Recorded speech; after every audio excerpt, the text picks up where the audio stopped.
What is up, my ninja? Shinobi here, bringing you guys another Diablo 3 video guide just for you. And today we are looking at the Monk, more specifically the Ina's Wave of Light Fire Monk. This is the type of build that you're going to be using for speeding like 90s, 95s, 100s or so, but also the build you're going to be using for pushing. Ina's Wave of Light is super strong. I remember when the PTR came up, I tried out the PTR, I looked at the different builds on the patch notes, and I said, okay, this build's going to be crazy. And that it definitely is. So far, this character is pretty fresh for me. It's only 30 hours playtime or so. Yeah, I know. I got pretty lucky here. Can't get a Carly's, though. 20,000 DBs later. Anyways, so, yeah. Been having a blast with this monk so far. It's actually really awesome. I'm going to try to be a little brief on some of this stuff, as some of this is probably basic information for most of you out there. But if you need additional information, make sure to check out my live stream channel at twitch.tv/ShinobiLive if you have more questions. And I also have a Discord channel, which is the links are in the description down below. So, with the Wave of Light Monk, we are looking at Season 16 right now, so we only need the 5-piece here. That'll give us a 6 because of the Reign of Royal Grandeur buff. So, now keep in mind, I have minimal augments on this gear. I have, the rolls aren't very good. Half the items aren't even ancient. And so far, I've been able to... Oops, that's the challenge rift. So far, I've been able to get a 112 down in like one try. And that was top 166. So this is the type of, definitely going to be going much higher with this. It might even be the thing that I really push with at the end of the season. But anyway, let's get into all the goodness here. So the gloves here are okay. Obviously, you want them to be ancient. Crit chance, crit damage, area damage there. Could even opt to go for cooldown instead of area damage. And then the chest piece here, we got Dex Vitality. Instead of that armor, you'd want reduced elite damage, or even percent life, or even resist all. Yeah. On the belt here, we have Dex Vitality, Resist All, Life Percent, what you're going to be wanting to go for. On the pants here, Dex Vitality, you're going to want Resist All instead of the armor. So like I said, not even really rolled amazing. On the boots, you're going to want Dex Vitality, Resist All, and Wave of Light. Damage there. Up onto the helmet, we have the Gaze helmet, and it's you want Dex Vitality, Crit Chance, Wave of Light with a socket. I unfortunately didn't get a really amazing one, but I'm just using it for now, and I got Resist All there instead of the Vitality, because you'll get so much Vitality, especially if you get a primal one, and that'll definitely help out there. But yeah, you want to be using this, lots and lots of damage. We have the Pinto's Pride, definitely need an ancient one, but it's going to look something like this. So Fire, Dex, Vitality, Crit Chance, and your special property up as high as you can.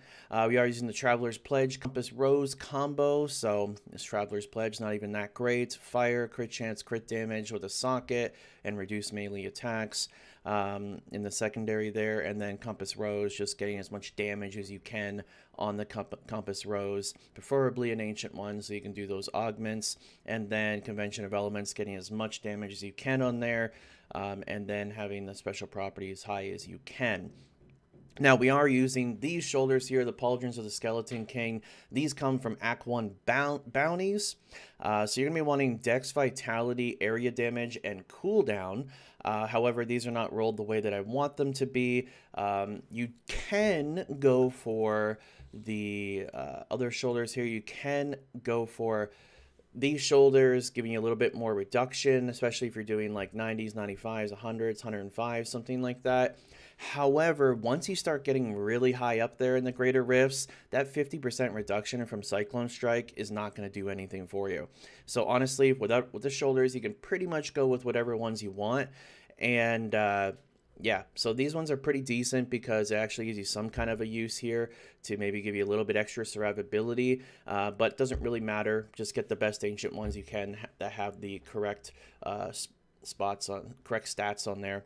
On the weapons here, got the Kairo Shiros, and we have here getting Dex cooldown reduction, and percent damage would have been better than the elite damage there. So definitely not perfect, but definitely happy to have it. Highest properties you can get. And then the Rabbit Strike with Dex crit damage cooldown.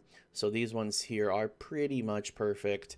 Like that cooldown 10%, and then the secondary doesn't really matter too much. But yeah, so that's definitely really nice. For the gems we're using here, so you got Bane of the Trap, that's pretty much usual. Zaystone of Vengeance, you want to try and keep your range there. And then Bane of the Powerful if you're doing lower to medium high tiers. If you're pushing, you're going to be switching out the Bane of the Powerful for Bane of the Stricken, which is really going to help you out when it takes a little bit longer to kill stuff and when you have those Rift Guardians that really have a lot of juicy health, and just it's going to start ticking as you roll over to fire. Then we have here in the cube, going to be using the Incense Torch of the Grand Temple for the big damage. The Crudus Boots, giving you more allies, because that's how the build is centralized, having more allies, going to give you more damage. And then the Obsidian Ray and the Zodiac to help you get your Epiphany up permanently and be able to use your Mystic ally as much as possible. And then over here, let's take a look at the skills. So it doesn't matter which one you pick here because you get all of these. So I just selected the fire one here. The Mystic Allies is awesome. So really cool thing about Mystic Ally is that because you get all the uses there, really try to utilize it for survivability because you do get a big burst of health. Let's say you're like really low in health and you pop this, it's going to give you your resources full, it's going to get your health back up to full, it's going to put some CC in on the Rift Guardian or whatever target is you're fighting. So yeah, definitely super important there to maintain that, and it's going to really help you when you roll over to fire. The gameplay behind this essentially is that when you're about to roll over to fire, get ready, make sure your Epiphany's up, make sure you have a lot of resources, make sure you have your Serenity up, and you're going to literally just, pop in, you're going to go immune to damage, you're going to put a bunch of damage in, see how I roll over the fire, and then boom, you're going to pop it to get back up, get some CC in there, and that's pretty much it. So you're essentially trying to get in that crucial damage while you have Serenity up, giving you immunity. Let's talk about more of these things, and I'll talk a little bit more about the gameplay here. So Wave of Light, Explosive Light, because we're going with the fire, and it just has a nice spread here. Going to be really great for trash mobs. We'll talk a little bit more of that in a second. Serenity Ascension, just want it to last as long as possible, 4 seconds. Dashing Strike, Blinding Speed, going to give you some dodge, which is really awesome.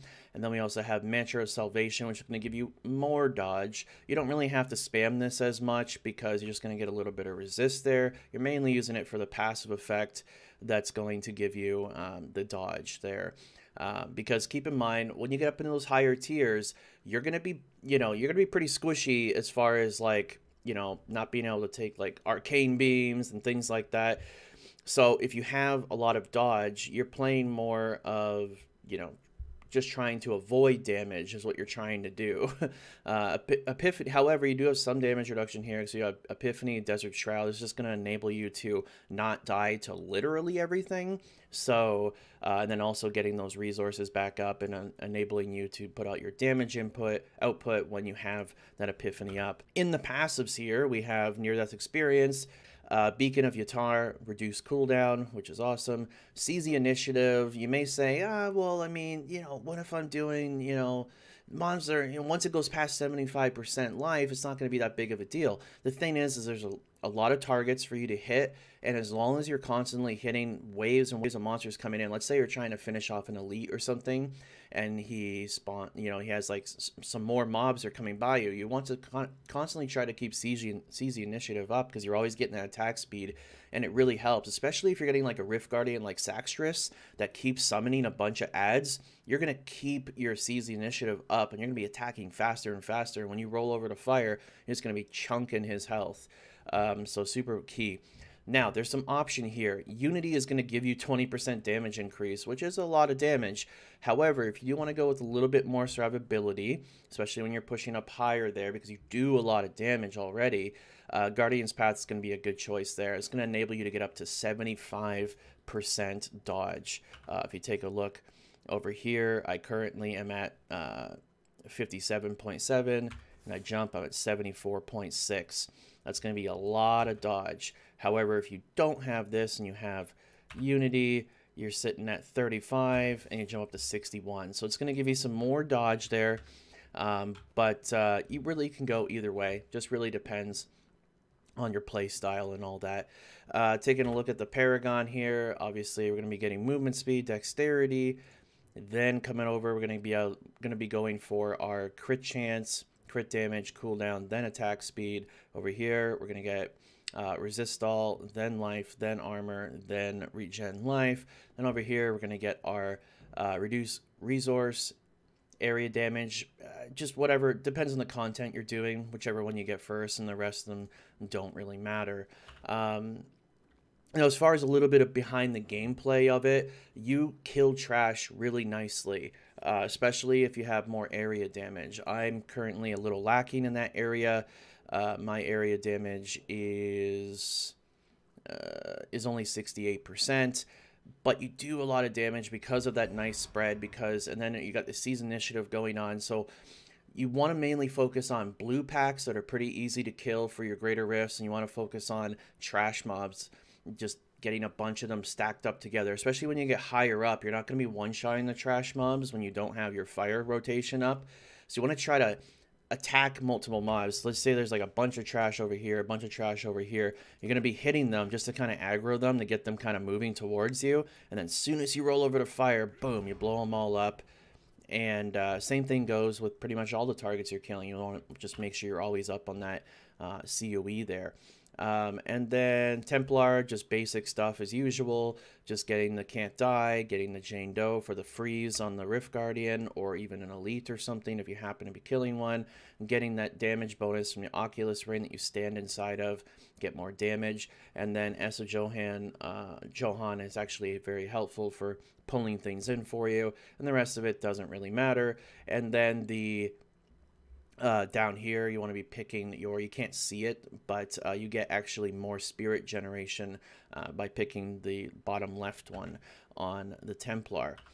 But yeah, that pretty much covers it here. You can do a lot of stuff with this. It's super powerful, does a lot of damage. But yeah, you can go really quick. I mean, doing 95s, 100s, you can do it sub 3 minutes for some speed farm solo. You know, for, like I said, for Greater Rift Dane, it's most likely going to be the best build in the season for the Monk as far as pushing the highest you possibly can. Anyways, that's it for today, guys. If you have any more questions, like I said, reach out to me on my Discord or on my Twitch channel, twitch.tv/Shinobi Live. And as always, my name is Shinobi, and thanks for watching.